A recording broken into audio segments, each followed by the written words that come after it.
Bismillahirrahmanirrahim. Assalamualaikum warahmatullahi wabarakatuh.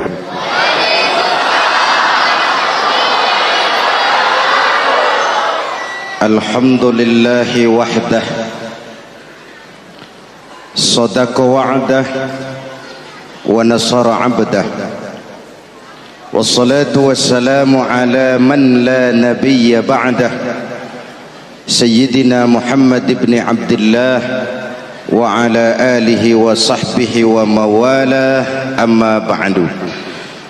Saudara-saudara kaum muslimin yang saya cintai, perjalanan waktu telah mengantarkan kita memasuki Ramadan. Kata orang, jauh berjalan banyak dilihat, dan pengalaman adalah guru yang paling bijaksana. Kalau ibadah Ramadan kita berhasil, maka kita yang malam ini pasti bukan kita sebulan yang lalu. Kita yang malam ini adalah kita yang telah ditempa, digojlok, digembleng oleh kawah candra di mukanya Ramadan.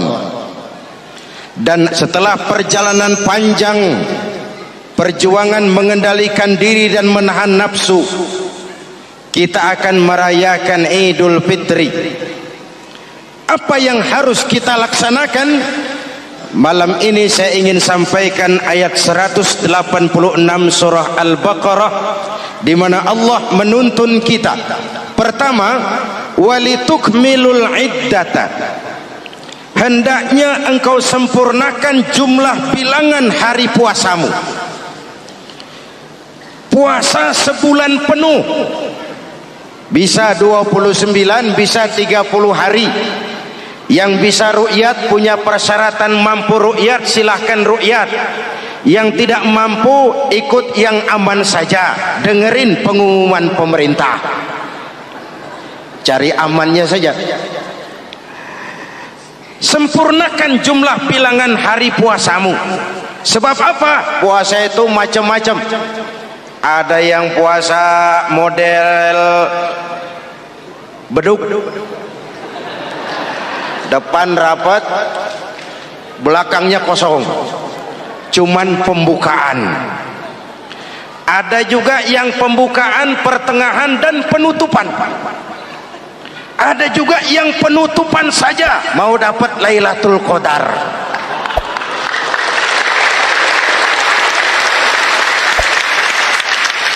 Allah berpesan, walitukmilul iddata, sempurnakan jumlah bilangan hari puasamu. Puasa itu sebulan penuh. Setelah selesai itu, walitukabbirullaha ala ma hadakum, hendaknya engkau agungkan, engkau bertakbir, mengagungkan Allah yang telah memberikan hidayah kepadamu. Tidak ada takbiran sebelum selesai Ramadan. Walitukmilul iddata, itu dulu, sempurnakan jumlah bilangan hari puasamu. Selesai baru walitukabbirullah. Jangan lebaran masih seminggu sudah Allahu Akbar, Allah ngiko. Walitukmilul iddata, sempurnakan dulu jumlah bilangan hari puasamu. Ini adab. Selesai, walitukabbirullah, baru engkau bertakbir, agungkan nama Tuhanmu. Kenapa? Ala ma hadakum, yang telah memberikan petunjuk dan hidayah kepada kita semua. Saudara, kalau bukan lantaran hidayah Allah, berat sebulan penuh enggak makan, lapar melilit perut, haus mencekik tenggorokan. Kalau bukan hidayah, berat melawan nafsu. Kalau bukan hidayah, berat melawan setan. Bagaimana enggak berat? Dia lihat kita, kita enggak lihat dia. Ini kan curang musuh begini.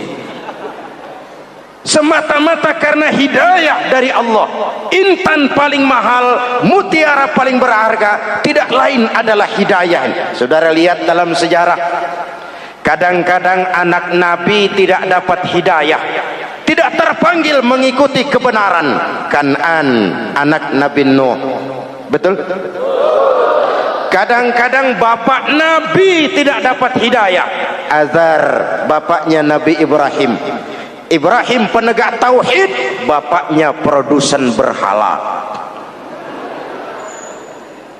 Kadang-kadang istri Nabi tidak mendapat hidayah, kafir, istrinya Nabi Lut. Kadang-kadang paman Nabi tidak dapat hidayah, ingkar, Abu Jahal, Abu Lahab, paman Nabi kita. Anak Nabi, bapak Nabi, istri Nabi, paman Nabi, hidayah tidak datang, mereka tidak terpanggil mengikuti kebenaran. Alhamdulillah, kita yang ponakan Nabi aja bukan,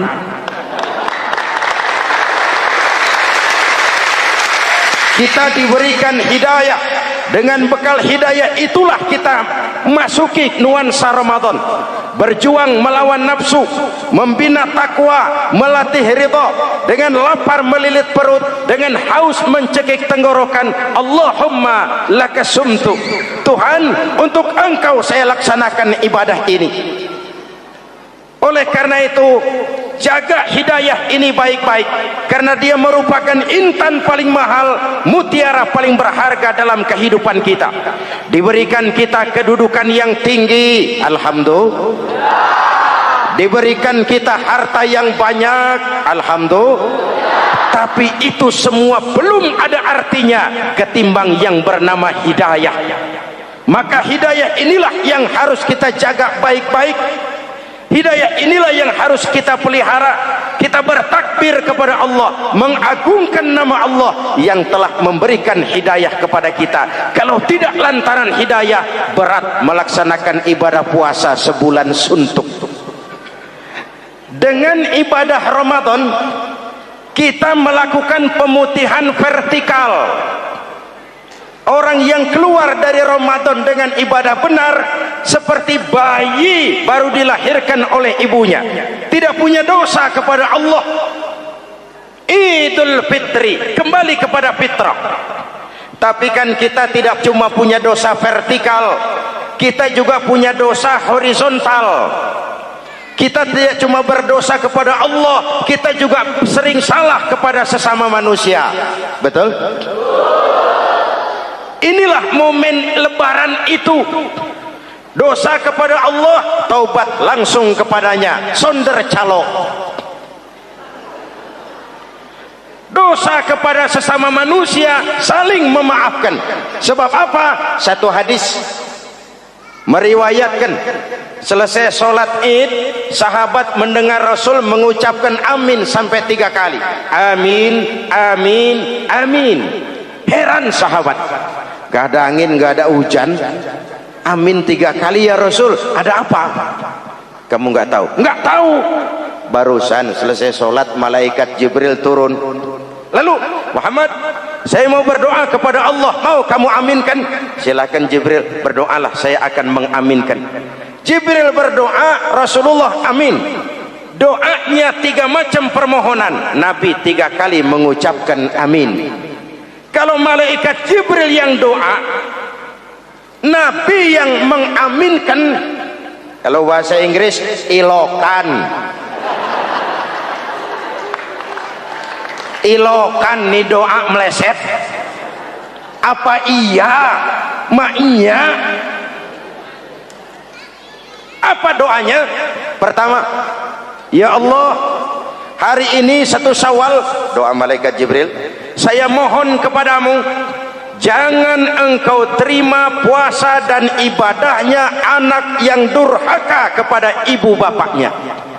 Rasulullah mengucapkan amin. Jelas? Belum tentu memang setiap kita orang tua, tapi pasti setiap kita anak. Jikalau anak punya ibu dan bapak, seorang anak yang puasa Ramadan, tarawih malam hari, bayar zakat, tadarus Al-Quran, jikalau sudah durhaka kepada kedua orang tuanya, didoakan oleh malaikat Jibril, diaminkan oleh Nabi supaya puasa dan ibadahnya tidak diterima. Na'udzu. maka selesai sholat Idul Fitri, tugas yang paling utama minta ridho ibu dan bapak.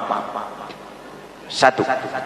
Yang kedua, ya Allah, hari ini 1 Syawal, saya mohon kepadamu, jangan engkau terima puasa dan ibadahnya istri yang durhaka kepada suaminya. Rasulullah mengucapkan amin. Jangan engkau terima puasa dan ibadahnya istri yang durhaka kepada suaminya. Ibu-ibu tanya, Pak, kalau suami yang durhaka sama istrinya bagaimana, Pak? Nah, ibu-ibu, Rasulullah tidak menjelaskan itu.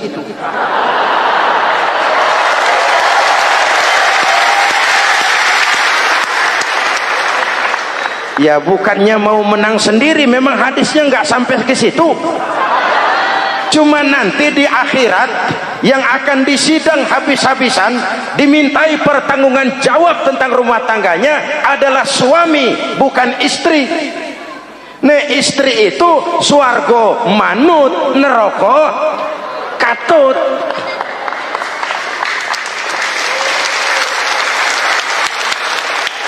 Yang ketiga, ya Allah, hari ini 1 Syawal, saya mohon kepadamu, jangan engkau terima puasa dan ibadahnya muslim yang tidak mau memaafkan sesama saudaranya muslim.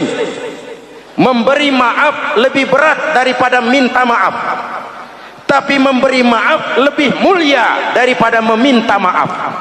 Kalau kita sudah minta maaf, orang tidak mau memaafkan, itu tanggung jawab dia kepada Allah. Orang macam itu yang tidak mau memaafkan sesama saudaranya, didoakan agar puasa dan ibadahnya tidak diterima oleh Allah Subhanahu.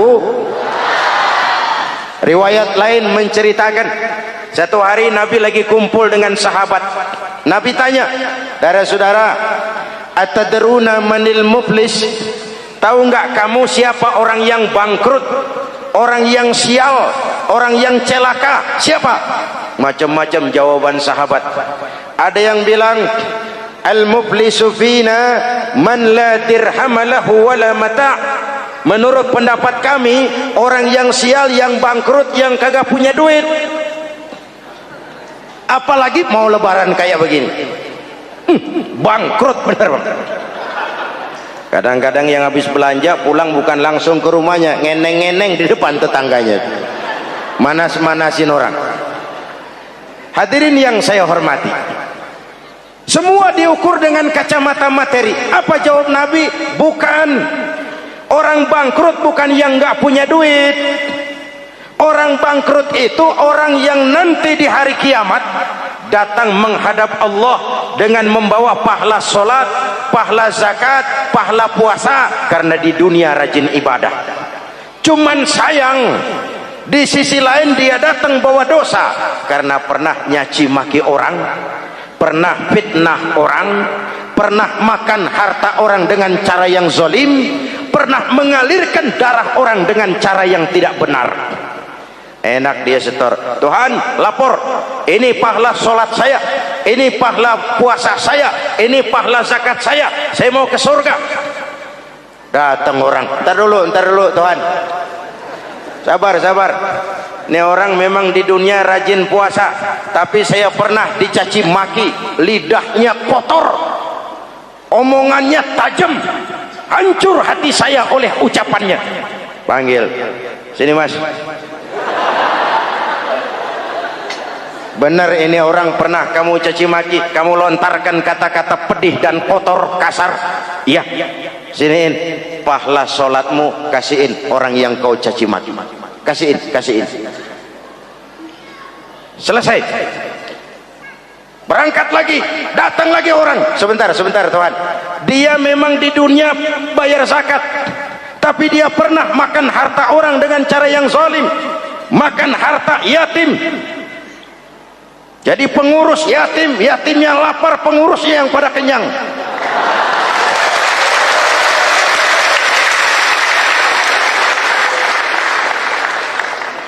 Saya menuntut keadilan. Benar. Siniin pahala zakatmu, kasih orang yang kau makan hartanya. Kalau kebaikannya habis, yang nagih datang terus, apa yang terjadi? Dosa orang yang dia sakiti diambil, diberikan kepada dia. Bangkrut nggak? Pahala dipretelin, dosa dikasih. Modal boros, tagihan utang datang terus. Bangkrut bin bangpak alias sial dangkalan. Tahu sial dangkalan? Itu namanya udah jatuh ketiban ember. Jatuhnya sakit, ketiban embernya bonyok. Kita tidak ingin jadi manusia yang rugi dan bangkrut. Karena itu, jikalau ibadah Ramadan memperbaiki hubungan kita kepada Allah, maka Idul Fitri dengan silaturahmi lebarannya memperbaiki hubungan antar sesama manusia, agar kita jangan termasuk golongan orang-orang yang bangkrut. Karena cuma baik hubungannya kepada Allah, tapi tidak baik hubungannya dengan sesama manusia. Ada orang yang pernah difitnah, ada orang yang pernah dicaci maki, ada orang yang pernah dijelek-jelekin, ada orang yang hartanya dia makan dengan cara yang zalim, ada orang yang dia alirkan darahnya, dia bunuh tanpa alasan yang benar. Itu semua akan jadi bebannya di akhirat nanti. Kalau dia menyangkut hakul adami, hak-hak manusia, maka kita harus minta maaf kepada yang bersangkutan. Rasul mengajarkan, ma min muslimaini yaltaqiyani fayatasafahani illa ghafarallahu dzunubahuma. Apabila dua orang Islam bertemu lalu bersalam-salaman, Allah hapuskan dosa yang terjadi di antara kedua orang itu. Jadi baik hubungan kita kepada Allah, jalur hablum minallah, dan baik juga hubungan kita dengan sesama manusia, hablum minan nas. Keduanya ternyata saling berkaitan. Saudara hadirin yang saya cintai, dengan begitu kita berusaha memperbaiki hablum minallah dan sisi lain hablum minan nas, agar kita tidak menjadi orang yang bangkrut di akhirat nanti. Bapak Ibu, saudara-saudara kaum muslimin yang berbahagia, memanfaatkan momentum Idul Fitri dalam kondisi negara kita sekarang ini. Indonesia kita ini kan masih sakit, betul? Multi krisis. Mula-mula kita ini kena krisis moneter, rupiah anjlok, dolar naik ke langit, sampai pernah April 97 dolar mencapai 17 ribuan dari 2.500. Apa enggak kolab? Itu pasti bukan mainan rakyat kecil. Mereka yang dapat kredit BLBI rame-rame borong dolar.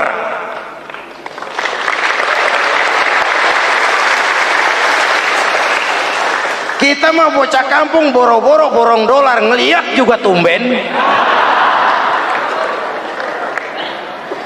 Akibat krisis moneter muncul yang lebih makro, krisis ekonomi. Perusahaan besar ambruk, konglomerat terpuruk, PHK di mana-mana, pengangguran meningkat, kriminal meningkat. Seiring dengan itu muncul yang lebih parah, krisis kepercayaan.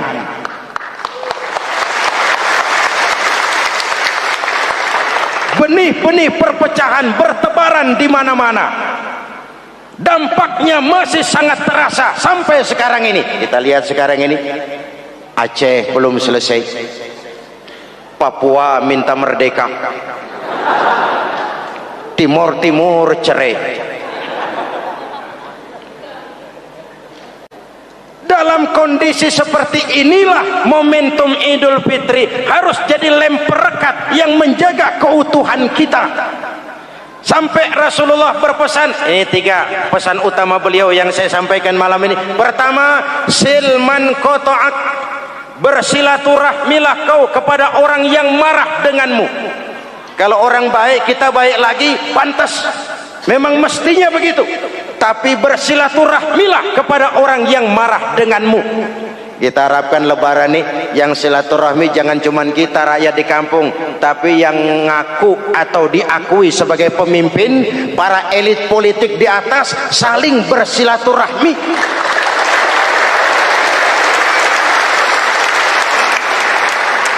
Kalau mereka rukun di atas, kita di bawah ngelihatnya enak. Betul? Tidak ada orang akan di atas kalau tidak disokong dari bawah. Kita ini seperti rumah, walaupun genteng di atas, nggak boleh genteng ngomong seenaknya.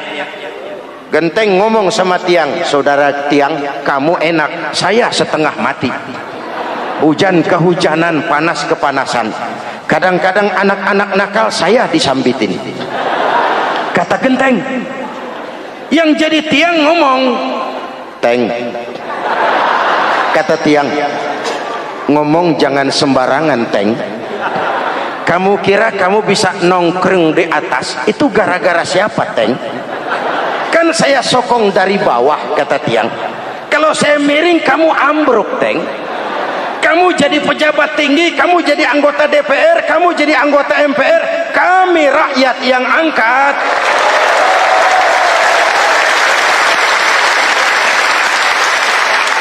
Jangan udah di atas pada berebut turu-turu dia melulu, capek rakyat. Ada yang jadi anggota dewan cuman pengen petatang peteteng, cari prestise dan gengsi. Ada yang cuma jadi trompet kekuasaan, pokoknya apa kata kekuasaan akur, setuju. Kekuasaan bilang, saudara-saudara, bumi ini lonjong, lonjong. Lalu rakyat dapat apa dari wakil kayak begitu? Inilah momentum Idul Fitri. Mari kita manfaatkan silaturahmi. Jangan mewarisi sifat dendam, karena dendam tidak akan menyelesaikan persoalan.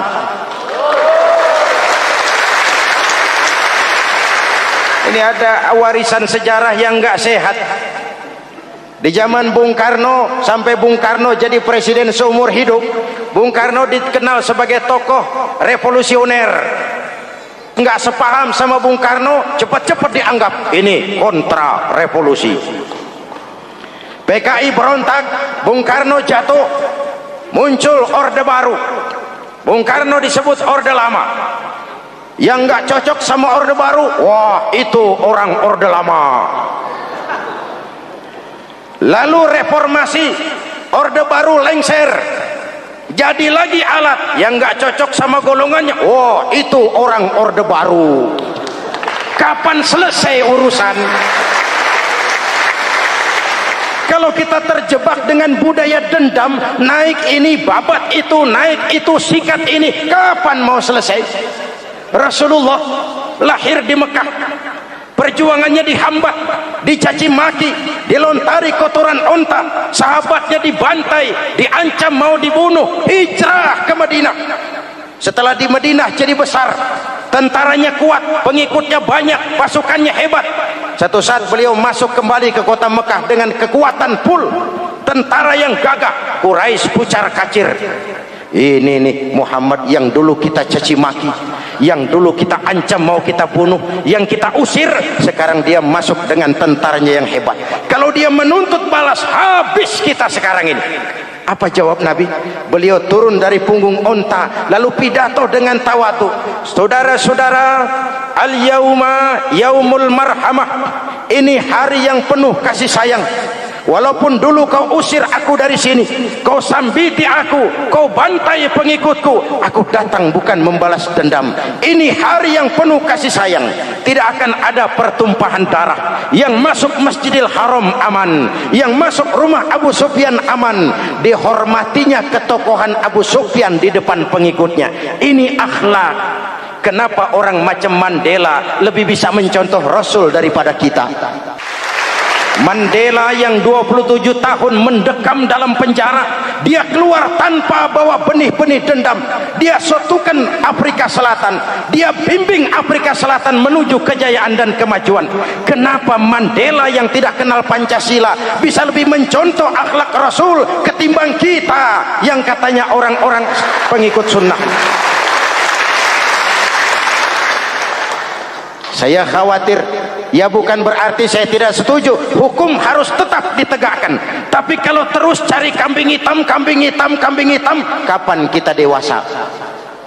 Semua usut, semua usut. Saya khawatir nanti pun satu saat Nabi Adam bakal diusut.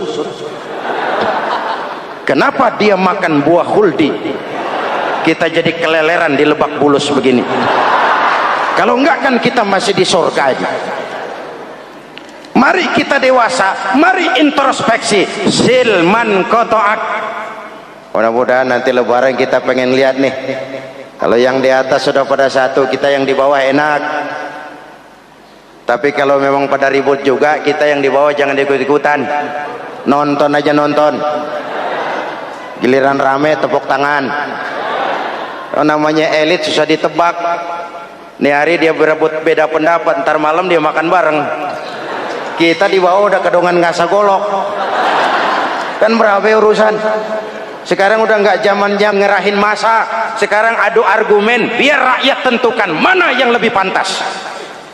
Hadirin yang saya hormati, silman kotoak, bersilaturahmilah kepada orang yang marah denganmu. Momentum Idul Fitri harus meredam keberingasan, harus mencuatkan semangat persatuan dan kesatuan. Udah capek kita diobok-obok. Yang kedua, wa'atiman haramak. Ini masalah kepedulian. Berikan orang yang bakhil kepadamu, sampai orang yang pelit pun kasih. Kepedulian. Banyak anak-anak yatim kita, janda-janda tua. Kalau yang muda sih nggak usah dipikirin, dewan penyantunnya udah banyak aja. Orang-orang jompo, mungkin baju kita sudah kurang berharga di lemari kita, tapi sangat berharga ketika kita berikan kepada orang lain. Berbagi rasa. Jangan ada yang lapar di samping yang senyum, jangan ada yang menangis di samping yang tertawa. Hadirin yang ketiga, wa'fu amman zalamak. Maafkan orang yang berlaku zalim kepada dirimu. Maafkan orang yang berlaku zalim. Jangan mewarisi sifat dendam, karena Ramadan sudah melatih kita. Tidak akan menyelesaikan persoalan. Dengan semangat ini, maka persatuan, kesatuan, kerukunan dan kekompakan akan lebih mudah kita wujudkan. Kita ingin Indonesia esok lebih baik daripada sekarang ini. Amin. Dan tentu saja kita berharap banyak dari para pemimpin-pemimpin kita. Semoga lebih bersikap sebagai negarawan, bukan hanya sebagai politisi. Karena jujur saya ingin berkata, reformasi memang telah melahirkan politisi, tapi belum banyak melahirkan negarawan. Negarawan adalah orang yang ngayomi seluruh rakyat. Sekarang rakyat cuma di atas namakan, biar banyak banget. Kalau tidak mendukung dia, dianggap bukan rakyat. Biar dikit banget kalau pendukungnya, itulah rakyat sejati. Ini pemimpin model apa kayak begini?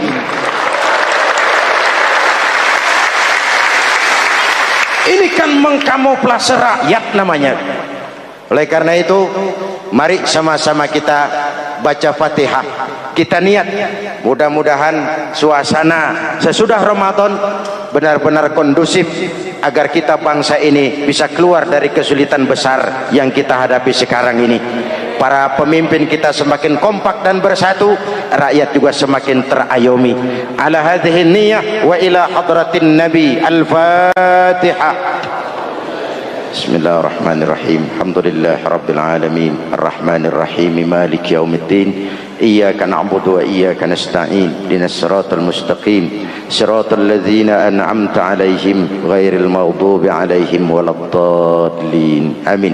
Bismillahirrahmanirrahim. Amin. Alhamdulillah rabbil alamin. Allahumma salli ala sayyidina Muhammadin wa ala alihi wa sahbihi ajma'in. Rabbana taqabbal minna salatana wa siyamana wa qiyamana wa takhassu'ana wa ta'abbudana wa tammim taksirana ya arhamar rahimin. Allahumma ij'alna minas su'ada'il maqbulin wa la taj'alna minal ashqiya'il mardudin. Allahumma a'izzal islam wal muslimin wansur man nasara ad-din wakhzul man khazalal muslimin. Allahumma afdalu ma qultuhu ana wan nabiyyuna min qabli, la ilaha illallah. La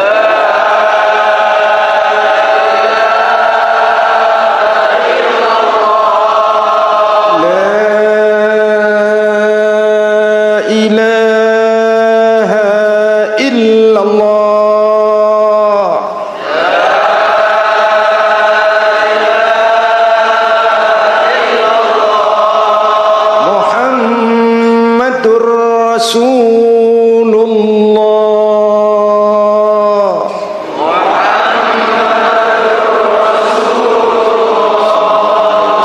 Kalimatu haqqin 'alaiha nahya wa 'alaiha namut wa 'alaiha nub'asu insyaallah minal aminin birahmatika ya arhamar rahimin. Usikum wa nafsi bitaqwallah. Wassalamu alaikum warahmatullahi wabarakatuh. Assalamualaikum warahmatullahi wabarakatuh.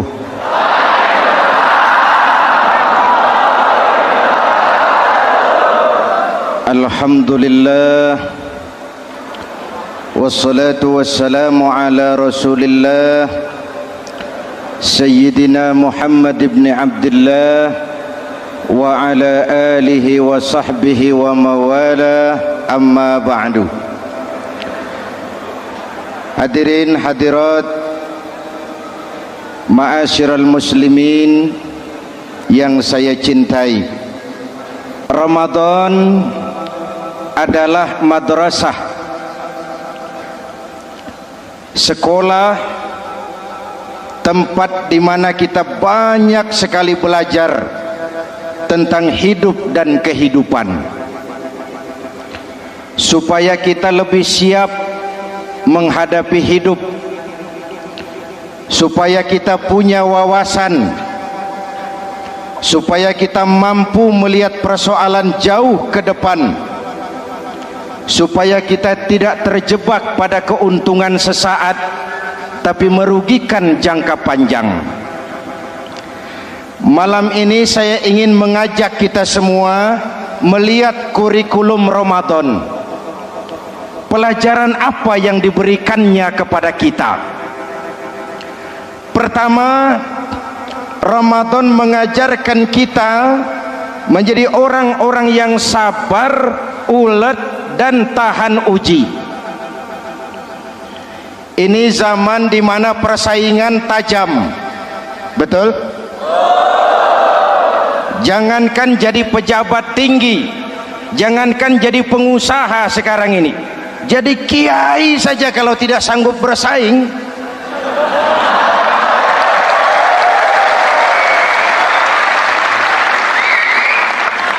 Ini bahasa kasar tapi jujur, karena orang sekarang hidup di zaman banyak pilihan.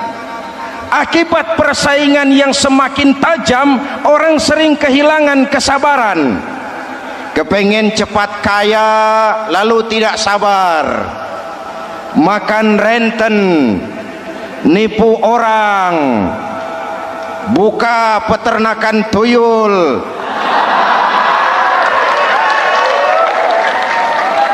korupsi.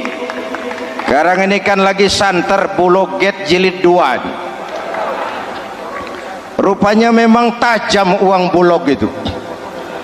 Bulog sudah memakan salah seorang mantan ketuanya, berdoa amang. Bulog sudah memakan seorang presiden. Sekarang Bulog sedang mengarah kepada ketua DPR. Kita lihat hasilnya.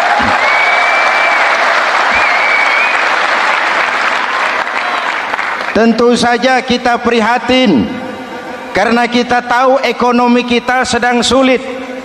Hutang melilit leher, tetapi pada sisi lain kita melihat enak saja uang mengalir puluhan miliar untuk sesuatu yang tidak terkait dengan kepentingan rakyat.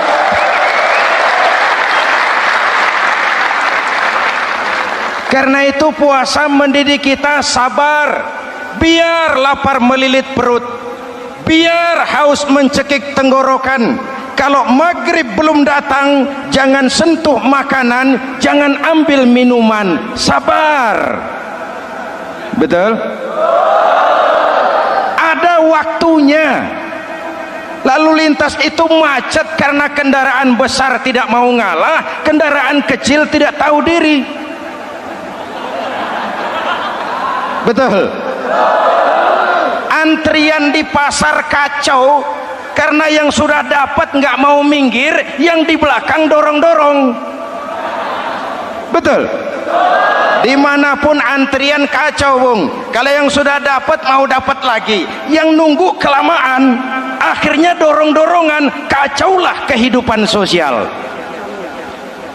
Puasa melatih kita sabar, karena sebagai bangsa kita punya latar belakang sejarah. Kita ini bangsa yang ditempa oleh segala macam kesulitan. Kita 350 tahun dijajah Belanda, sulit. Setelah merdeka kita dirongrong oleh berbagai macam pemberontakan, susah. Lalu PKI berontak, susah lagi. Lalu berdiri Orde Baru, lama, susah lagi. Orde Baru selesai, muncul reformasi, masih susah juga. Kita bangsa yang ditempa oleh kesulitan, bangsa yang tahan bantingan, bukan bangsa yang cengeng. Karena itu mari kita menjadi diri kita. Kita akan gagal kalau kita mau jadi orang lain. Kita akan gagal kalau kita hidup di bawah bayang-bayang orang lain. Jadilah kita diri kita sendiri. Sabar, ulet, dan tahan uji. Inilah kurikulum pertama dari pelaksanaan ibadah puasa. Sehingga dengan dibekali sifat sabar, kita bisa mengendalikan diri. Manusia hebatnya ya. Ayo kita banding-bandingkan malaikat, binatang, manusia. Malaikat tidak diberi nafsu, hanya diberi akal. Kalau malaikat tidak pernah salah, wajar. Jibril nggak pernah korupsi ayat. Ah, ini ada ayat bagus, saya pakai sendiri saja ini. Tidak. Malaikat maut tidak pernah salah address mencabut nyawa orang yang belum waktunya mati. Tidak pernah. Dan itu wajar. Malaikat makhluk tanpa alternatif. Secara instinktif dia diciptakan untuk taat. Sebaliknya binatang diberi otak tapi tidak diberi akal. Binatang hanya diberi nafsu. Kalau binatang tiap hari salah, wajar. Ayam kalau sudah datang syahwatnya tidak usah menoleh, ini banyak orang apa tidak. Betul. Kuda keliling kota tidak pakai celana, tenang saja. Betul. Dan wajar, namanya juga binatang. Sedangkan manusia diberikan akal dan diberikan nafsu. Tiap hari terjadi perjuangan. Kadang akal menang, kadang nafsu yang menang. Ketika akal menang, kita lebih tinggi dari malaikat. Ketika nafsu yang menang, kita lebih rendah daripada binatang. Hadirin yang saya cintai, itu pelajaran pertama, sabar, ulet, tahan uji. Lalu pelajaran yang kedua, melahirkan sikap istiqamah, punya stabilitas temperatur batin, istilah sekarang. Soal istiqomah ini saya tidak akan menjelaskan pengertiannya, saya mau cerita saja. Mau dengar nggak? Ini tentang istiqomah. Dalam satu pertempuran, Jenderal Salahuddin Al-Ayyubi bersama tentaranya, tentara Islam, pernah mengalami kekalahan. Karena kalah, banyak yang ditahan jadi tawanan orang-orang kafir, beberapa perwira dan banyak ofsir. Tercatatlah ada 3 orang ofsir jadi tawanan raja kafir ini. Satu hari raja kafir musyawarah dengan perdana menterinya. Perdana menteri, saya tuan raja, ini tawanan Islam ini enaknya diapain? Kalau enaknya sih dibunuh saja tuan raja, selesai urusan. Soal bunuh sih gampang perdana menteri. Maksud tuan raja, bujuk saja agar dia meninggalkan Islamnya, ikut ke agama kita, nanti kita kasih hadiah. Begitu. Iya, baiklah, besok saya sidang 3-3-nya. Besoknya Ini 3 opsir disidang di tempat terbuka langsung oleh Perdana Menteri. Mula-mula dipanggil opsir pertama. Opsir pertama, ya Perdana Menteri, sini. Baik. Kamu tahu kamu siapa? Tahu. Siapa kamu? Tawanan. Iya, kalau tawanan bisa diatur kan? Diatur bagaimana? Kamu mau nggak ikut saya bersama Tuan Raja meninggalkan Islam agamamu, mengkhianati saudara-saudaramu sebangsa, setanah air, sekeyakinan? Ikut dengan saya, tinggalkan Islam. Nanti kamu akan saya angkat jadi pejabat tinggi, gaji cukup, rumah cukup, kendaraan cukup, istri cukup. Tapi kalau kamu menolak, kamu akan saya bunuh. Tuan Perdana Menteri, ya. Apa Anda menyangka selama ini saya berjuang karena kepengen kedudukan yang tinggi? Nih. Tuan menyangka saya berjuang ini karena kepengen harta yang banyak, jaminan hari depan yang memadai? Tidak, Tuan Perdana Menteri. Saya tinggalkan keluarga, kampung halaman, sanak famili, handai taulan. Saya jihad karena mengharap ridho Allah Subhanahu wa ta'ala. Tapi sekarang kamu tawanan kan? Itu resiko perjuangan. Kamu tidak mau meninggalkan Islam? Tidak. Kamu akan saya bunuh. Silakan. Kamu tidak takut mati? Tidak. Kamu berani? Dari kemarin. Apa dikira baru sekarang saya berani? Tuan Perdana Menteri, saya berharap memang saat-saat seperti ini bisa saya temukan. Ibadah saya sedikit, sholat saya kurang, puasa saya kurang. Barangkali dengan jihad saya bersimbah darah, mati di tangan Tuhan, Allah akan mengampuni dosa-dosa saya dan saya dapat tiket untuk mencapai keridhoannya.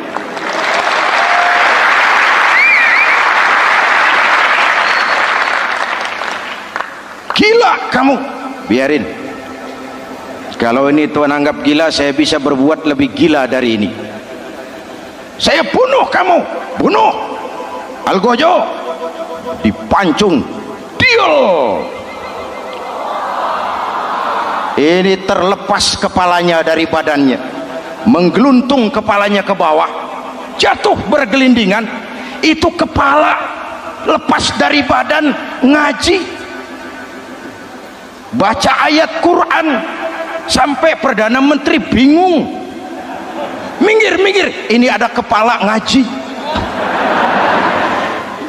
Ayatnya yang dibaca, ya ayyatuhan nafsul mutmainnah irji'i ila rabbiki radiyatan mardiyah. Wahai jiwa yang tenang, kembalilah kepada Allah dengan diridhoi, masuklah ke dalam golongan hamba-hambaku dan masuklah ke dalam surgaku. Matanya terpejam rapat, bibirnya tersenyum, dia gugur sebagai syahid karena membela keyakinan. Dia istiqamah, tidak goyah oleh tawaran jabatan dan kedudukan yang tinggi.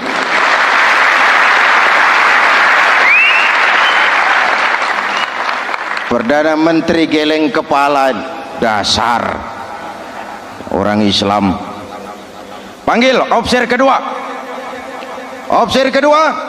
Ya Perdana Menteri, kamu sudah lihat temanmu yang barusan? Sudah. Mati kan? Mati. Kamu bagaimana? Mau tetap berjuang untuk Islam atau ikut kami? Jabatan tinggi, kedudukan tinggi, rumah tinggi, bagaimana? Atau mau mati seperti teman kamu barusan? Sudah kamu pikir? Sudah Perdana Menteri. Sudah apa? Sudah, jangan banyak omong. Maksud kamu apa? Saya sudah tidak sabar mau nyusul teman saya yang barusan itu. Saya tidak bayangkan bagaimana disambut oleh malaikat di surga. disambut oleh para bidadari di surga, menggapai ridho Allah. Oh Perdana Menteri, sudah jangan banyak omong, kalau mau potong saya. Perdana Menteri bilang ini lebih gila dari yang pertama.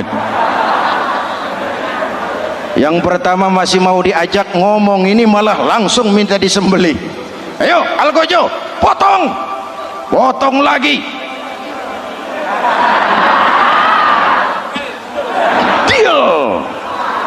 Terpisah lagi kepalanya dengan badan, jatuh ke bawah, menggeluntung, ngaji lagi. Ayatnya yang dibaca, wujuhun yawma izin nadirah ila rabbiha nazirah.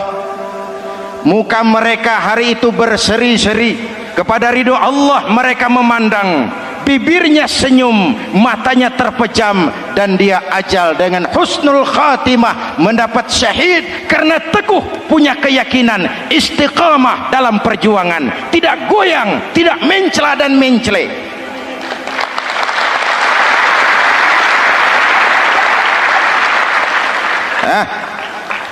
Officer ketiga, sini. Siap Perdana Menteri. Kamu sudah lihat nasib dua orang teman kamu? Sudah. Mati kan? Mati. Kamu mau seperti dia? Oh tidak Perdana Menteri, saya tidak mau mati. Daripada mati kan lebih baik hidup. Kamu mau ikut saya? Mau Perdana Menteri, mau. Gaji besar, rumah besar, kendaraan besar, istri.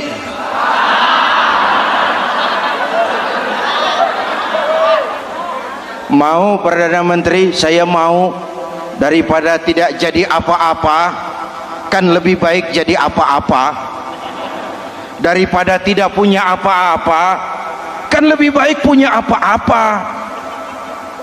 Oh, jadi kamu selama ini berjuang karena mau cari apa-apa? Iya. Bagus. Nanti saya musyawarah sama raja, kamu diangkat jadi bupati di mana? Tunggu ya. Perdana Menteri laporan, Tuan Raja. Ya, ini officer ketiga kelihatannya baik ini.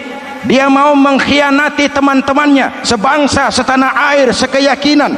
Mengkhianati bangsanya, meninggalkan agamanya. Dia mau ikut kita. Kita angkat jadi pejabat, di mana dia?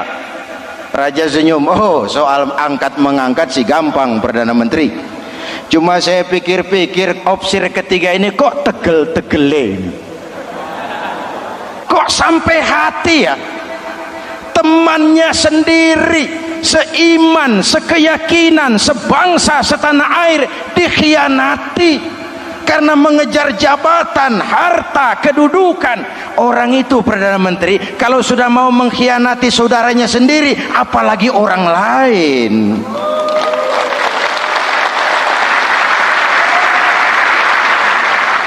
Ini officer ketiga, ini officer bejat. Anda bayangkan temannya sendiri dikhianati, nanti kalau ada kesempatan kita ditikam dari belakang. Jadi bagaimana Tuan Raja?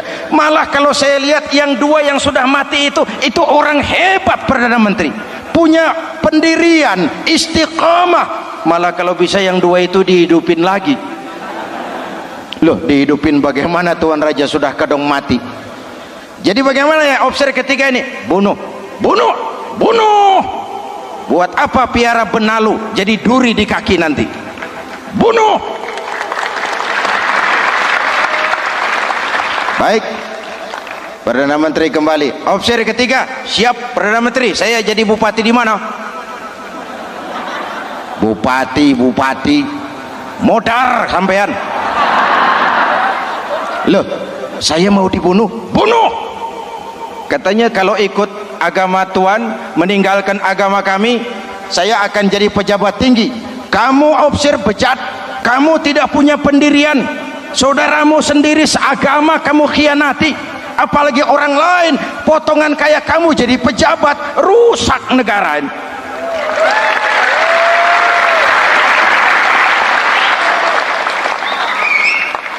Hadirin hadirat yang berbahagia, saya lanjutkan cerita ini. Nanti kesimpulan diambil sendiri-sendiri. Jadi saya mau dibunuh Tuan Perdana Menteri. Ya, kamu mau dibunuh. Tidak jadi pejabat. Tidak. Kamu bejat. Bejat kok mau jadi pejabat. Nanti juga kalau kamu jadi pejabat, paling kerjamu memperkaya dirimu sendiri, paling banter keluargamu dan golonganmu. Rakyat tetap saja tidak terurus.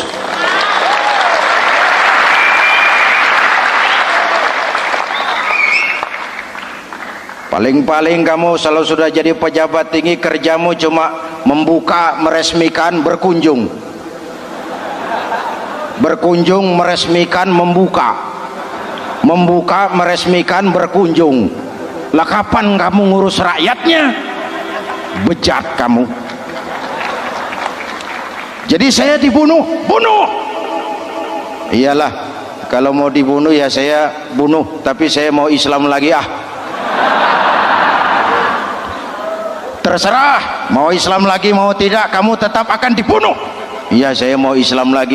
Ayo cepat. Iya Pak, saya mau syahadat dulu. Cepat. Iya Pak, asyhadu macet lehernya. Ayo cepat. Iya Pak, asyhadu tidak bisa mengucap syahadat. Ayo cepat. Iya Pak, asyhadu tidak tuntas mengucap syahadat, golok algojo keburu sampai di lehernya. Deal. Darah mancur, pisah kepala dengan badan, menggeluntung ke bawah. Ngaji lagi. Wong dia bekas santri, masih bisa ngaji. Cuma ayat yang dibaca lain sama dua temannya tadi. Ayat yang dibaca, afaman haqqa alaihi kalimatul azab, afaman haqqa alaihi kalimatul azab, afa anta tunkizu man finnar. Ini ayat yang dibaca. Orang yang memang sudah dapat vonis akan mendapat azab, bisakah kamu menyelamatkan dia dari neraka? Bertahun-tahun berjuang di bawah bendera Islam untuk kejayaan Islam, di akhir hayatnya dia tergoda oleh kedudukan dan harta, oleh jabatan dan pangkat. Ia bergeser, imannya rapuh, hilang istiqomahnya, ditinggalkan agamanya, dan dalam keadaan begitu dia mati, dia su'ul khatimah. Na'udzu. Hadirin, apa guna saya ungkapkan ini? Mari kita belajar, perlu stabilitas temperatur batin. Saya sering katakan, berapa banyak orang waktu di bawah teriak-teriak berantas korupsi, ganyang korupsi, sikat korupsi, cuma karena belum dapat kesempatan. Begitu dapat kesempatan, korupsinya lebih gila dari yang dia teriaki. Betul? Waktu di bawah rajin baca ayat kursi, dapat kursi lupa sama ayat. Betul? Betul? Ini yang memerlukan sikap istiqamah, konsisten. Hanya dengan semangat seperti ini, maka kita tidak akan goyah oleh tantangan yang bagaimanapun beratnya.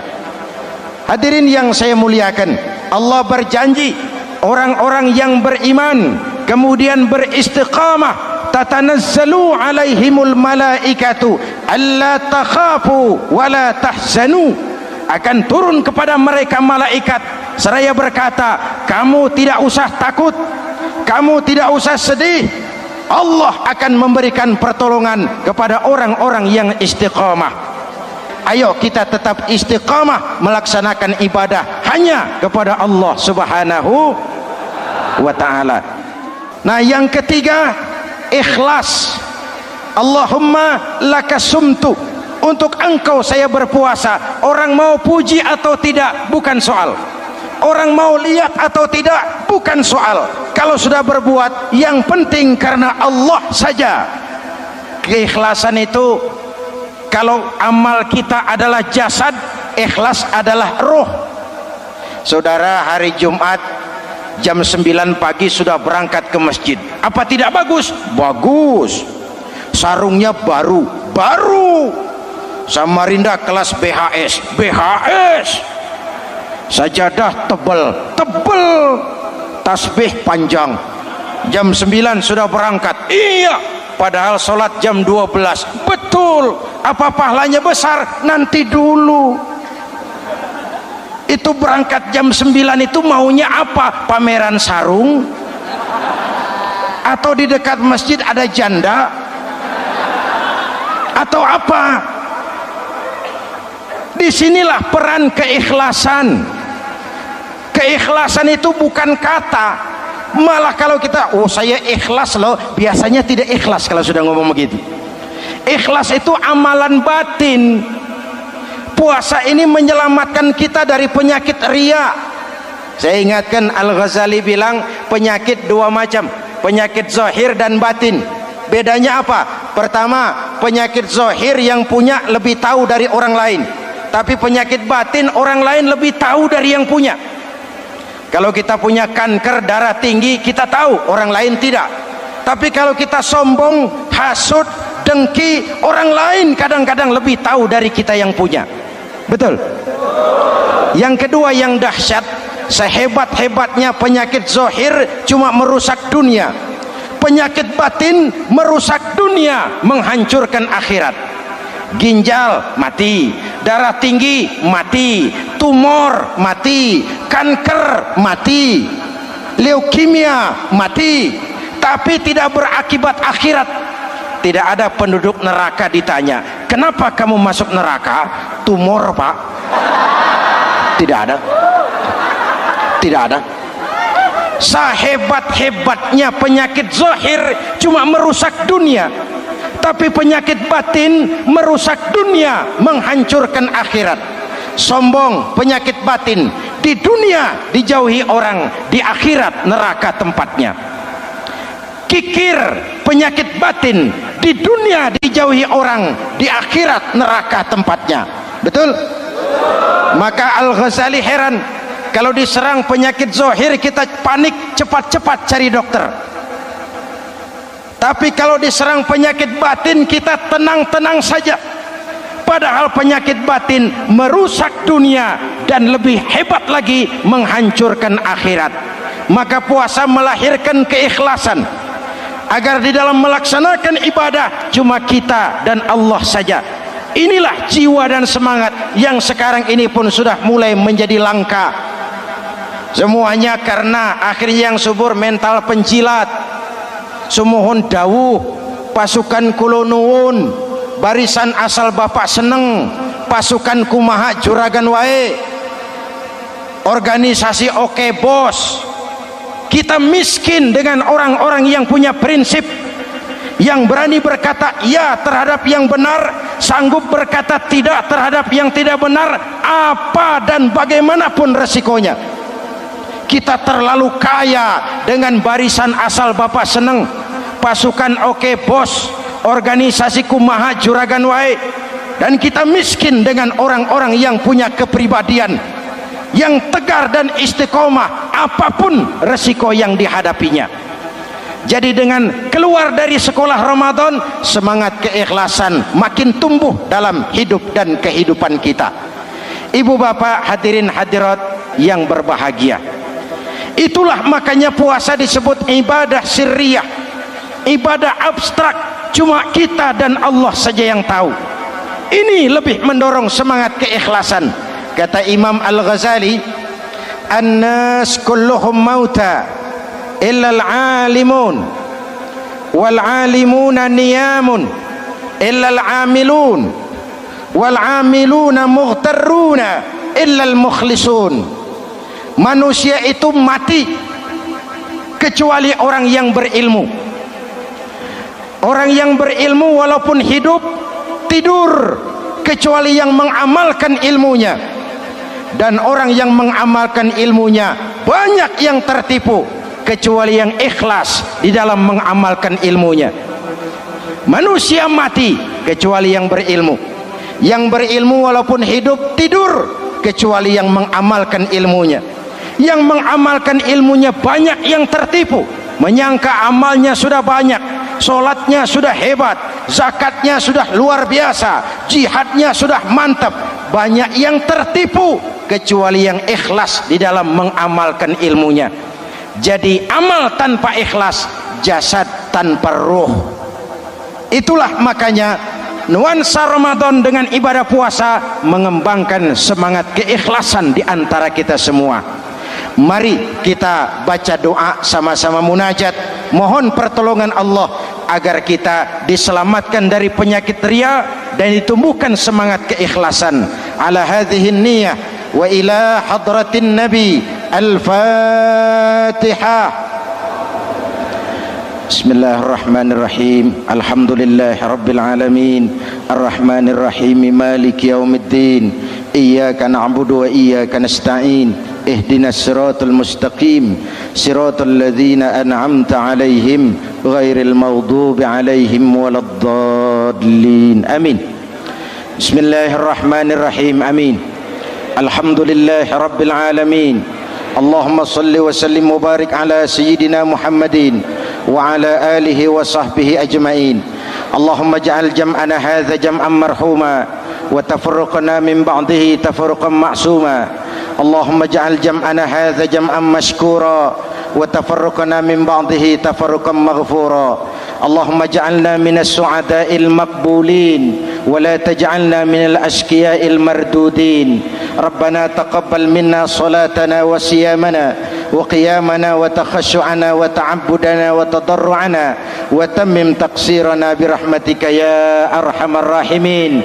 Allahumma aslih man fi salahihi salahul muslimin. Allahumma ahlik man fi halakihi salahul muslimin. Ya Allah, dengan sepenuh perasaan dan pengharapan, dengan segala keremahan dan kerendahan, kami bermohon kepadamu, berikan kami kekuatan zahir dan batin, berikan kami kesabaran dan ketabahan, sikap istiqamah dalam mengarungi hidup yang penuh ujian ini. Karuniakan kepada kami pemimpin-pemimpin yang takut kepadamu dan sayang kepada kami. Rabbana hablana min azwajina dhurriyyatina qurrata a'yun waj'alna lil muttaqina imama. Afdalu ma qultuhu ana wan nabiyyuna min qabli. La ilaha illallah.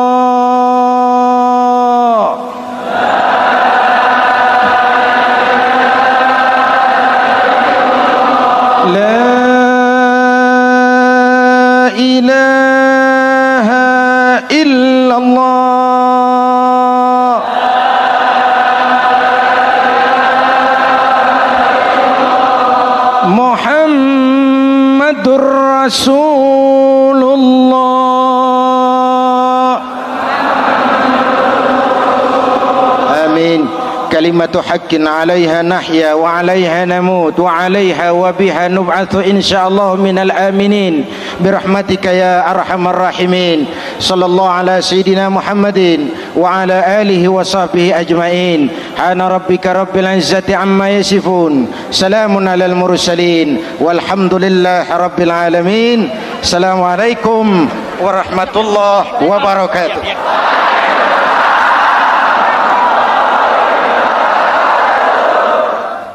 Assalamualaikum warahmatullahi wabarakatuh.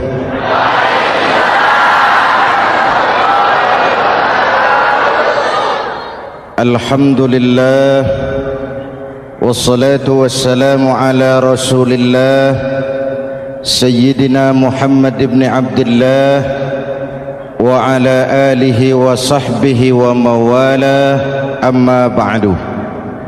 Saudara-saudara kaum muslimin di seluruh tanah air, hari-hari pada minggu akhir Ramadan kita bersama-sama menyaksikan sebuah fenomena tentang pindahnya kegiatan umat dari masjid ke pasar, dari masjid ke terminal, dari masjid ke stasiun, dari masjid ke bandara, apa boleh buat, itulah wajah kita. Bahwa lebaran artinya mudik, bahwa lebaran artinya baju baru dan makanan. Lebaran berbeda dengan Idul Fitri. Lebaran adalah tradisi yang setiap kita boleh ikutan. Siapa saja boleh ikut lebaran, tapi tidak tiap orang bisa merayakan Idul Fitri. Mau puasa atau tidak puasa boleh lebaran, tidak dilarang sama petugas keamanan. Mau ibadah Ramadan atau tidak melaksanakan ibadah Ramadan boleh ikut lebaran, tapi tidak berarti merayakan Idul Fitri, karena selalu ada kos dari apa saja yang kita lakukan. Saya mau cerita, mau dengar nggak? Ada dokter gigi, dokter baru, satu sore praktek, pasiennya 4 orang nunggu duduk jejeran. Dipanggil pasien pertama, diperiksa, berlubang giginya, dicabut tanpa dibius. Oh, namanya dokter baru. Pasien ini teriak, aduh sakit dok, tidak kuat, sakit. Teriakannya keras sekali. Pasien yang 3 orang yang nunggu gemeter, lari semua. Selesai dicabut, diobati, selesai, tanya, sudah selesai dok? Sudah mas. Berapa biayanya? 200.000. Loh, biasanya kan 50.000, kok 200.000? Biasanya sih memang 50.000, tapi siapa suruh kau teriak? Yang 3 lari.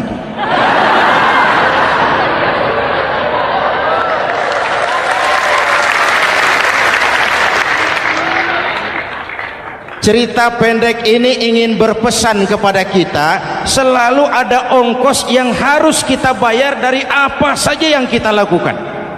Mau ibadah atau tidak, mau jadi orang baik-baik atau jadi bajingan paling tengik, mau berbuat salah atau berbuat soleh, selalu ada kosnya, selalu ada ongkosnya. Kita bicara kembali kepada fitrah Idul Fitri. Bagaimana caranya? Pertama, saya ingin mengutip bagian pendek dari ayat 185 Al-Baqarah. Walitukmilul iddata walitukabbirullaha ala ma hadakum wala'allakum tashkurun. Ada 4 hal dari cuplikan ayat pendek ini. Pertama, walitukmilul iddata, hendaknya engkau sempurnakan jumlah bilangan hari puasamu. Berpuasa sebulan penuh. Sebulan penuh itu bisa 29, bisa 30. Pak, kalau beda pendapat bagaimana? Ada yang lebaran tanggal 5, ada yang lebaran tanggal 6. Hadirin, bagi yang punya kemampuan berijtihad, silahkan melakukan ru'yatul hilal. Bagi yang tidak, lebih aman ikut pesan Nabi. Apa pesan Nabi? Fa iza ikhtalaftum fa alaikum bisawadil a'zam ma'al haqqi wa ahlihi. Kalau kamu berbeda pendapat, ikut golongan terbanyak yang benar dan ahlinya. Jadi walaupun banyak, kalau tidak benar dan bukan ahlinya, tidak usah ikutin. Banyak, benar dan ahlinya. Contoh, 100 insinyur berbeda pendapat dengan 10 kiai tentang doa kunut. Yang diikuti pasti 10 kiai, bukan 100 insinyur. Betul? Atau sebaliknya, 10 insinyur berbeda dengan 100 kiai tentang konstruksi jembatan. Yang diikuti tentu 10 insinyur, benar dan ahlinya. Maka yang paling aman, kita punya departemen agama. Departemen agama punya ahli dari MUI, dari Nahdlatul Ulama, dari Muhammadiyah, dari Al-Wasliyah, dari syarikat Islam dikumpulkan melakukan ru'yatul hilal, yang paling aman dengeri saja pengumuman Departemen Agama.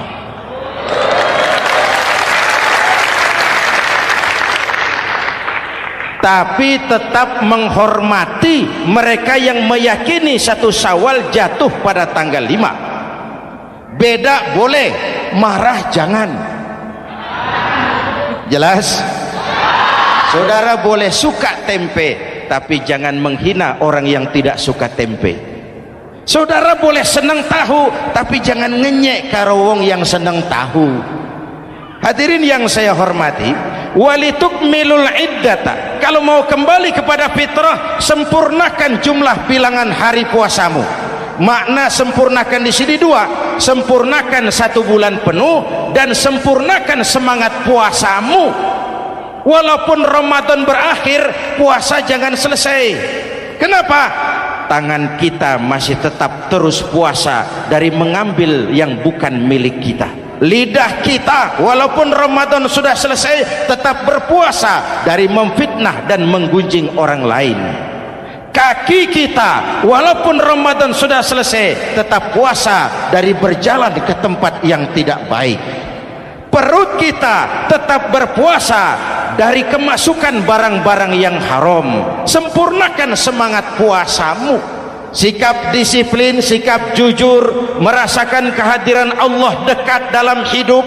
Nih contoh ringan, tadi waktu asar dan zuhur saudara sholat apa tidak? Sholat.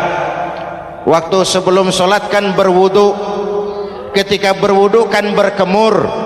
Umpama waktu berkemur itu saudara korupsi, sedikit saja airnya saudara minum, saya yakin jangankan petugas keamanan, teman wudhu sebelah pun tidak akan tahu kalau waktu berkemur saudara korupsi. Kalau selesai Ramadan ini diterjemahkan, insya Allah negara kita bersih, berkurang korupsinya. Hadirin yang saya cintai, saya kembali kepada pesan Al-Baqarah 185 tadi, walitukmilul iddata, sempurnakan jumlah bilangan hari puasamu. Puasa sebulan penuh dan kemudian lanjutkan semangat Ramadan. Disiplin, merasakan diri di bawah pengawasan Allah. Sekarang ini Allah ditekan. Kita iman dalam ucapan tapi sekuler dalam perbuatan. Tuhan cuma ada di masjid, di kantor Tuhan hilang, maka korupsi merajalela. Tuhan cuma ada di masjid, di pasar Tuhan hilang, maka timbangan tetap curang. Iman dalam ucapan tapi sekuler dalam perbuatan. Kalau jiwa dan semangat Ramadan kita bisa terapkan, insya Allah korupsi akan berkurang. Sekarang kan kita prihatin, yang tadinya teriak-teriak wong cilik malah ribut rumah mewah. Yang tadinya teriak-teriak rakyat kecil sekarang malah ribut soal villa 5 miliar. Ini kan menyedihkan, memilukan dan memalukan, tidak punya sense of crisis. Nah, saya juga nggak tahu apa itu. Udah dengerin aja, kenapa sih? Usil bener. Padahal ekonomi kita masih terpuruk, lapangan kerja sulit, jumlah pengangguran rata-rata 2 juta orang per tahun. Lapangan kerja baru sulit terbuka karena investor jangankan yang dari luar mau masuk, yang di dalam siap-siap keluar. Terakhir kita dengar Sony, pabrik elektronik besar, mau cabut lagi, pindah invest ke Taiwan, menyusul pabrik silet yang di Ciputat itu. Ketika ditanya apa investasi di Cina lebih murah, tidak, dia bilang lebih mahal, cuma lebih pasti. Di Indonesia murah, cuma mejanya kebanyakan. biaya siluman, namanya siluman nggak karu-karuan, keluar uang banyak, urusan tidak pasti, capek. Disahkan undang-undang penyiaran yang justru ditolak oleh masyarakat penyiar sendiri. Industri penyiaran bakal kolaps karena sekarang ini boro-boro mereka industri televisi mau break even point, mau pulang modal, dengan ke depan bisa bangkrut. Akibatnya bisa kita pastikan, jumlah pengangguran makin bertambah. Hadirin yang saya hormati, kita memang setuju jangan terlalu mengadopsi siaran-siaran televisi dari luar, kita harus punya filter.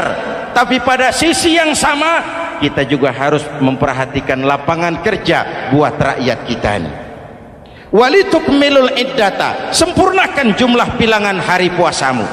Kalau jumlah hari puasa sudah sempurna, tuntunan yang kedua dari Al-Quran, walitukabbirullah, hendaknya engkau agungkan nama Tuhanmu. Takbiran, takbiran itu bisa sendiri, bisa berjamaah, bisa di rumah, bisa di masjid, bisa di surau, bisa dengan pawai keliling, asal dilaksanakan dengan tertib dan tidak mengganggu lalu lintas umum. Prakteknya yang terjadi, pawai keliling itu mengganggu ketertiban umum, perang petasan, mengganggu lalu lintas. Terjadi macam, ada yang takbiran bawa bendera partai. Innalillahi wa inna ilaihi rajiun. Ini takbir politik.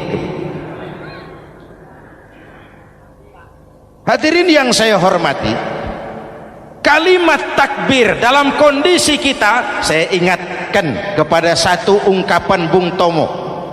Bung Tomo, pelaku sejarah, tokoh 10 November yang dikenal sebagai Hari Pahlawan, dalam satu pidatonya saya ingat pernah berkata, andai kata tidak ada kalimat takbir, ini ungkapan Bung Tomo, andai kata tidak ada kalimat takbir, saya tidak tahu dengan apa saya harus menggerakkan putra-putra terbaik bangsa untuk bangkit berjuang melawan penjajah.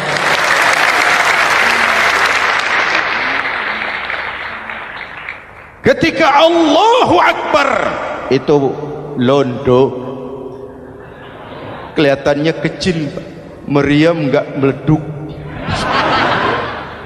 Dahulu orang-orang tua kita cuma ada dua kata, merdeka atau mati.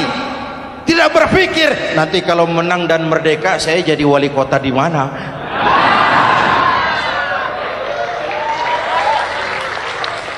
Kalimat takbir, bangsa ini harus bangkit dari keterpurukan. Bangsa ini harus bangkit mengejar ketinggalan-ketinggalannya. Bangsa ini tidak boleh terpuruk terus, dan semangat takbir harus menjiwai kita. Tidak ada capek dalam perjuangan, tidak ada puas dalam upaya. Keberhasilan cuma pengantar ke arah keberhasilan yang lebih baik lagi. Walitukabbirullah, hendaknya engkau agungkan nama Tuhanmu. Nama Allah menjadi motivasi besar dalam kehidupan kita. Ini pesan Quran Al-Baqarah 185. Pesan kedua, setelah sempurnakan jumlah bilangan hari puasamu, agungkan nama Tuhanmu. Takbiran. Kalimat takbir sendiri kalau kita lihat pada kalimatnya ada kata la ilaha illallah wahdah sadaqa wa'dah wa nasara 'abdah wa a'azza jundah wa hazamal ahzaba wahdah. Tidak ada Tuhan selain Allah, esa, tidak beranak, tidak diperanakan, wahdah, tidak bisa diumpamakan dengan apapun.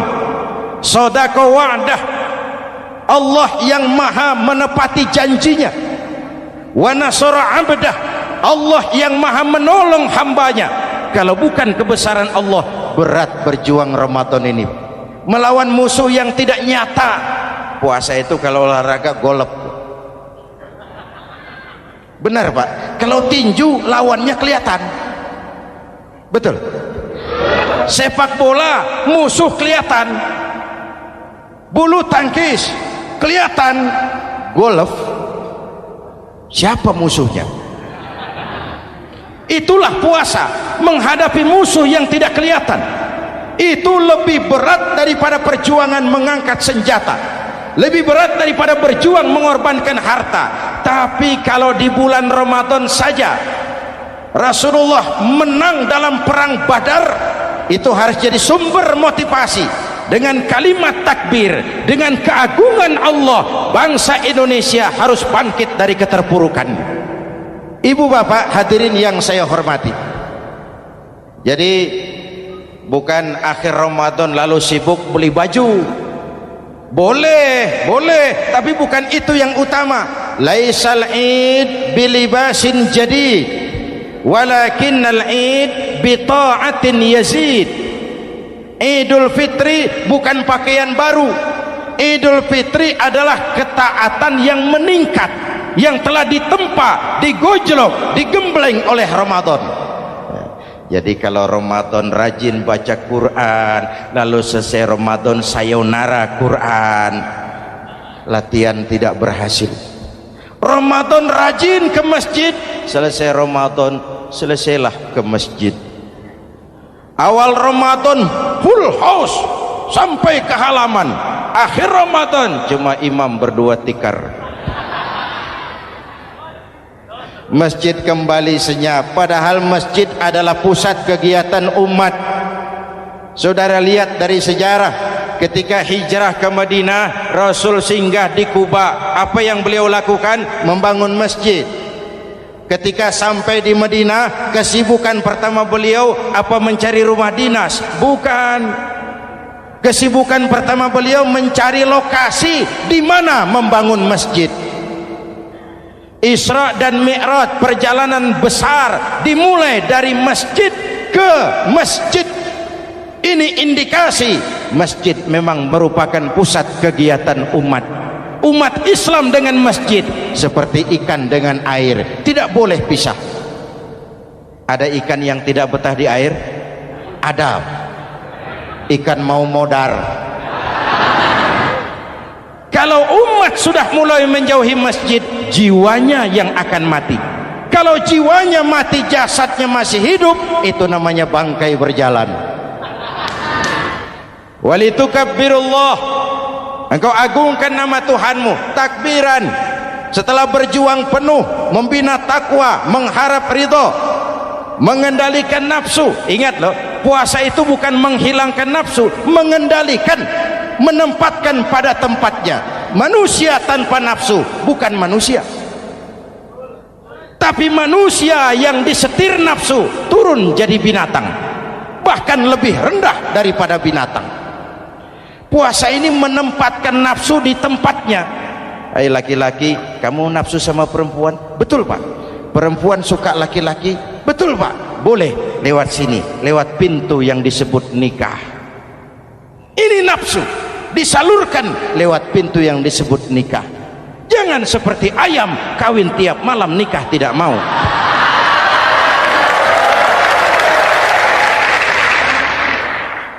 Hai manusia, nafsu kepada materi, kepengen kaya? Iya pak, boleh. Usaha yang halal, jual beli yang halal. Wa ahallallahu al-bai'a wa harrama riba. Allah halalkan jual beli. Jangan ingin kaya lalu makan renten, ingin kaya lalu korupsi, ingin kaya lalu buka peternakan tuyul. Manusia ingin berkuasa, boleh, tapi tetap punya etika dan moral. Jangan ingin berkuasa lalu fitnah, ingin berkuasa lalu mengadu domba orang, ingin berkuasa lalu menghalalkan segala cara. Puasa menempatkan nafsu pada tempatnya. Manusia yang dikendalikan nafsu lebih puas daripada binatang.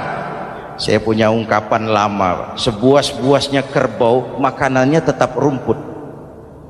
Saya belum pernah dengar ada kerbau terlalu buas lalu makan roti. Betul. Tapi manusia kalau sudah dikendalikan nafsu, manusia bukan cuma makan nasi, aspal, semen, kertas, minumnya solar, jauh lebih buas daripada binatang. Inilah puasa. Arep nguwong ke wong, agar manusia itu jadi dirinya, fitrahnya, jangan dikendalikan oleh nafsu. Kita ini sudah diciptakan fi ahsani taqwim. Masya Allah.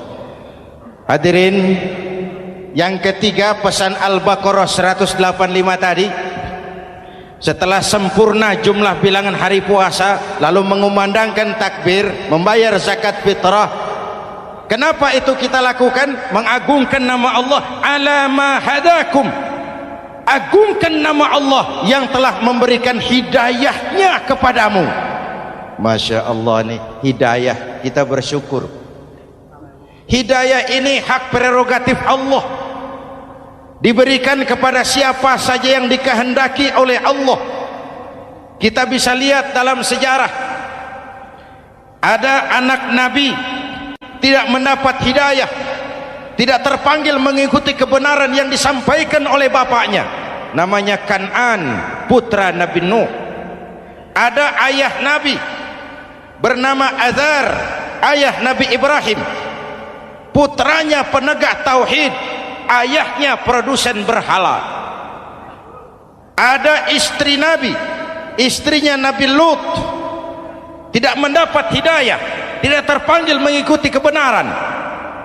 Lalu Abu Jahal, Abu Lahab, paman Nabi, melihat Nabi, menyaksikan mukjizat, mendengar wahyu, melihat tutur kata Nabi, hidayah tidak datang kepada dia, maka mereka tidak terpanggil mengikuti kebenaran. Kita alhamdulillah keponakan Nabi saja bukan, mendapat yang namanya hidayah ini. Ini harus kita pelihara, kita jaga baik-baik, karena ini merupakan hak prerogatif Allah. Yahdi man yasha, diberikan kepada siapa saja yang dikehendakinya. Hadirin, sembari kita mengambil pelajaran tentang Kan'an yang tidak dapat, putra Nabi Nuh. Ini saya ngambil bagian cerita sejarah, masih mau dengar? Nabi Nuh diberi umur 950 tahun, berdakwah sepanjang hidup. 800 tahun beliau dakwah, dapat pengikut tidak lebih 80 orang, rata-rata 10 tahun satu.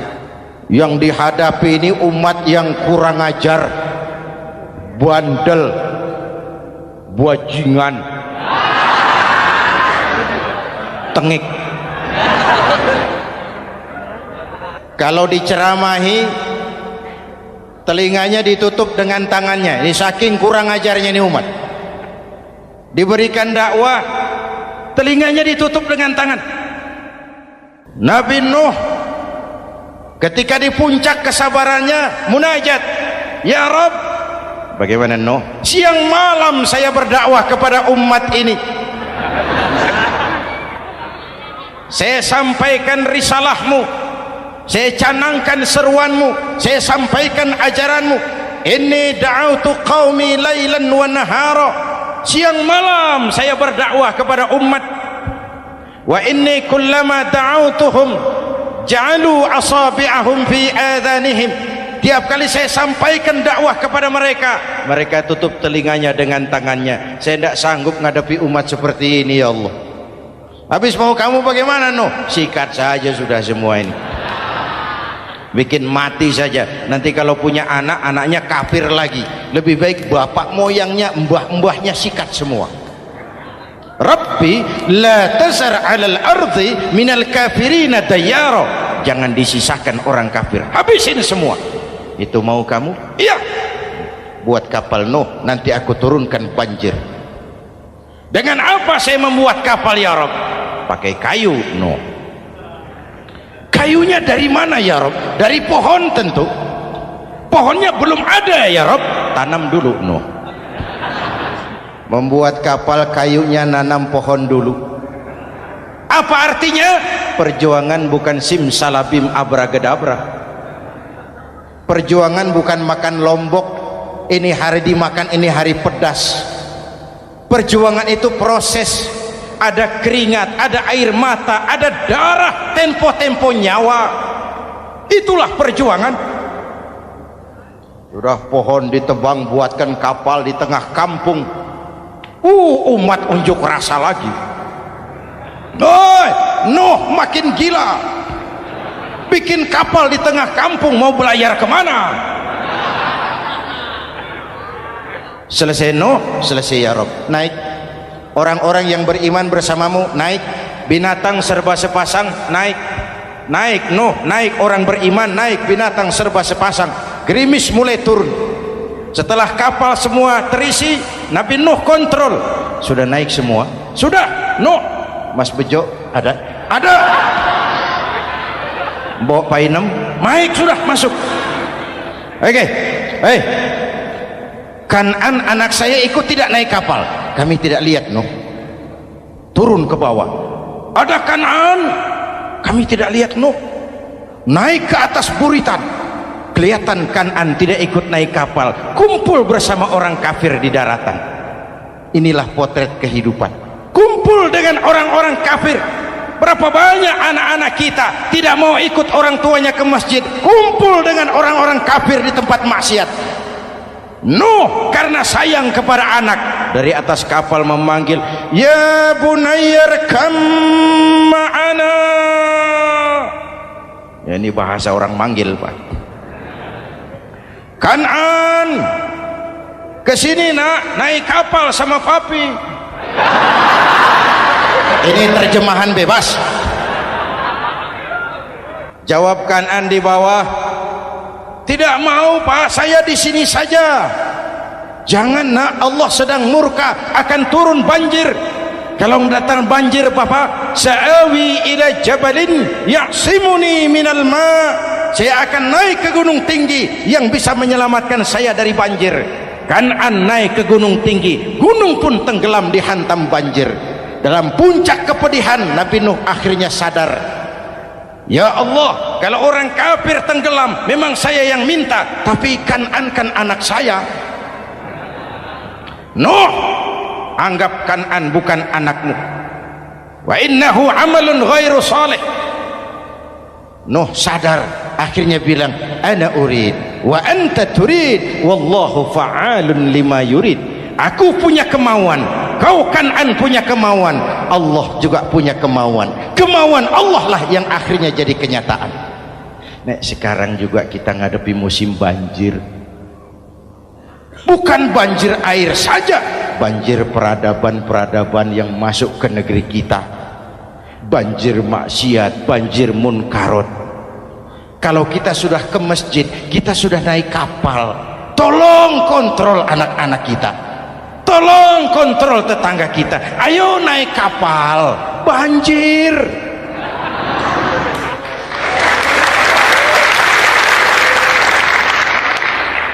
Ditutup ayat ini dengan wala'allakum tashkurun. Atas hidayah yang diberikan kepada kita, kita bisa melaksanakan ibadah Ramadan, bisa takbiran, dan diakhiri dengan ungkapan tasyakkur. Tasyakkur dan tafakkur, mensyukuri nikmat. Saya berulang kali mengingatkan, nikmat bisa berubah menjadi azab kalau kita tidak pandai mensyukurinya. Bayangkan Pak, tahun 87-an kita itu jadi negara yang berswasembada pangan. Beras kita cukup untuk rakyat kita. Sekarang kita jadi pengimpor beras terbesar. Kita beli beras ke Vietnam, kita beli beras ke Thailand, ke negara-negara yang lebih kecil dari kita. Kenapa? Karena sawah kita tanami gedung dan beton. La in syakartum la azidannakum wa la in kafartum inna adzabi lasyadid. Kalau kamu bersyukur, aku tambah nikmat. Kalau kamu ingkar, tidak pandai bersyukur, awas, azabku pedih. Maka ungkapan saya, orang kaya bisa masuk surga karena hartanya, orang kaya bisa masuk neraka juga karena hartanya. Syukur apa tidak syukur? Pejabat bisa masuk surga karena jabatannya, pejabat, banyak yang masuk neraka juga karena jabatannya. Syukur apa tidak syukur?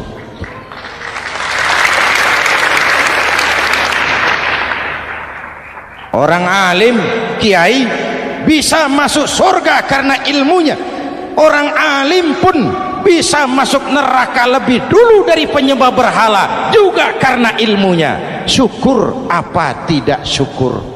Kasih jabatan sebagai pemimpin lalu menyadari sayyidul qaumi khadimuhum, pemimpin suatu umat adalah pelayan bagi umat itu.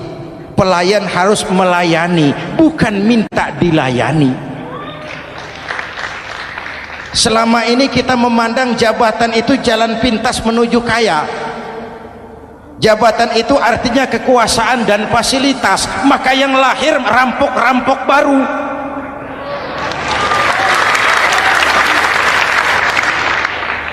Jabatan adalah alat untuk pengabdian di tengah rakyat yang sedang susah, di tengah negara yang sedang terpuruk.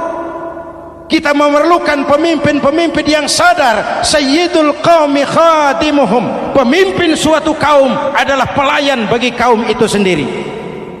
Ibu bapak hadirin yang saya hormati, dengan mensyukuri itu maka makna Idul Fitri meresap kembali kepada fitrah kita sebagai manusia, fitrah kesucian. Secara sederhana orang gambarkan kembali kepada fitrah seperti bayi baru dilahirkan oleh ibunya, bersih, suci, tanpa dosa, lantaran sudah dibersihkan oleh ibadah Ramadan. Tapi para ulama khalaf ada yang mengartikan fitrah itu kecenderungan kepada kebajikan, kecenderungan kepada kebaikan. Itu juga fitrah. Kembali kepada fitrah manusia, kecenderungan untuk berbuat baik. Kita lahir bayi tidak punya dosa, betul? Tidak ada dosa warisan dalam Islam. Kalau harta warisan ada, dosa warisan tidak. Karena itu dalam Islam juga tidak ada penebusan dosa. Kalau dosa bisa ditebus dengan uang, tentu Menteri Keuangan nomor 1 masuk surga.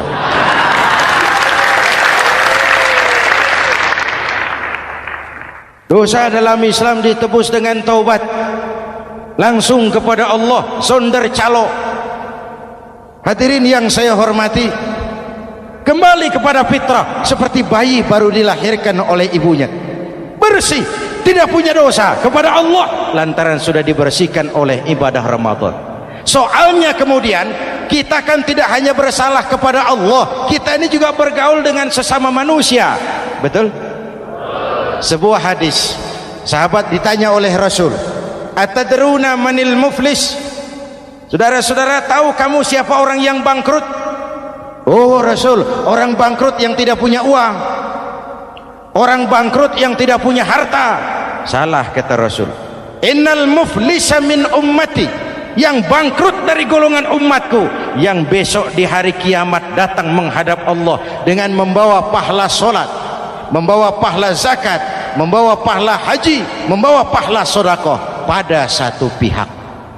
Sementara pada sisi yang lain, sebelah kiri, orang ini juga datang membawa kesalahan karena pernah mencaci maki orang, pernah memfitnah orang, pernah memakan harta orang dengan cara yang zalim.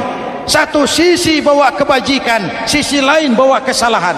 Kalau ini yang terjadi, bagaimana nasib kita? Kata Nabi, Tuhan, ini pahala solat saya, ini solat yang wajib, ini yang sunnah, rawatibnya, nawafilnya. Datang orang, sebentar Tuhan, apa? Dia memang rajin solat, tapi saya pernah dicaci maki, hancur nama saya, remuk hati saya. Di dunia saya tidak bisa membalas karena dia lebih berkuasa. Sekarang saya menuntut keadilan. Betul? Iya Tuhan, sini pahala solatmu, kasih orang yang kau caci maki. Tuhan, ini pahala puasa saya, yang wajib Ramadannya, sunnah 6 hari Syawalnya, Senin Kemisnya. Ini Tuhan. Datang lagi, sebentar Tuhan, kenapa? Dia memang rajin puasa, tapi saya pernah difitnah tanpa benar, dicorengkan arang ke dahi, hancur nama saya karenanya. Saya menuntut keadilan karena di dunia waktu itu cuma banyak pengadilan tapi tidak ada keadilan.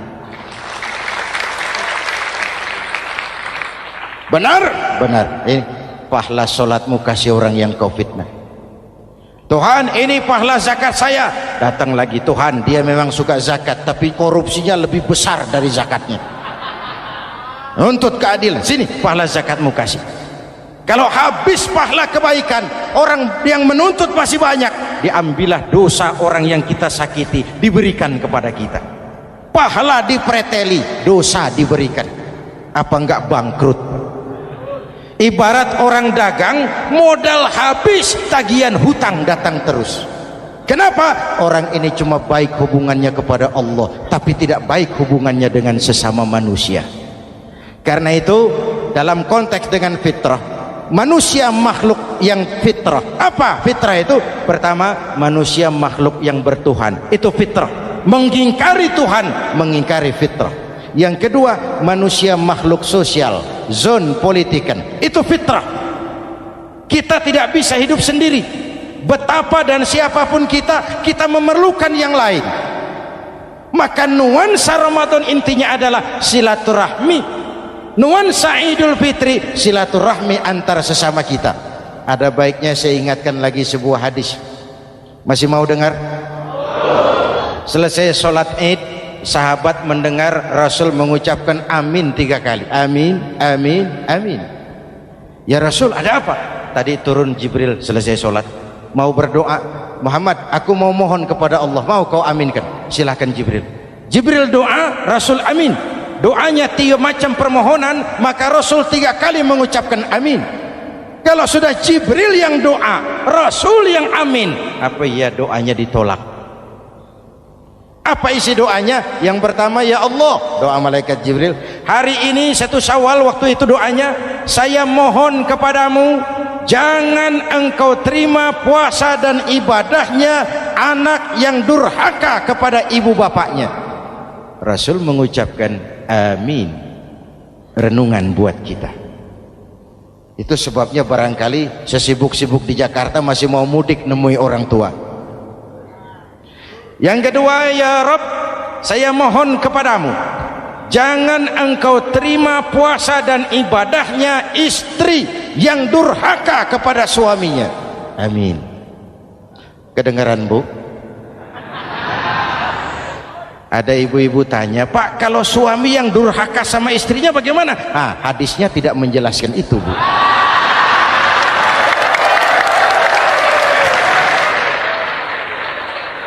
Lo menang sendiri. Yang jelas suami itu presiden rumah tangga, dimintakan tanggung jawab tentang istrinya. Nek istri swargo manut neraka kadut. Ketika pulang Isra Mi'raj saja Rasul bercerita, aku diperlihatkan neraka. Neraka ya Rasul?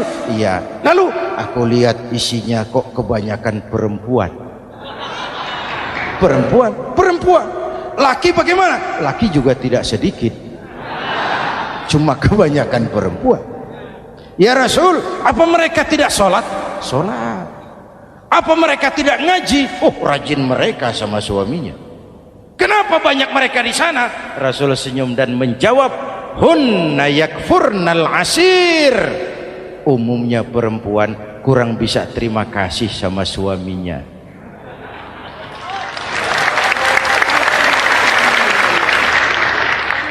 Ini penyakit turunan.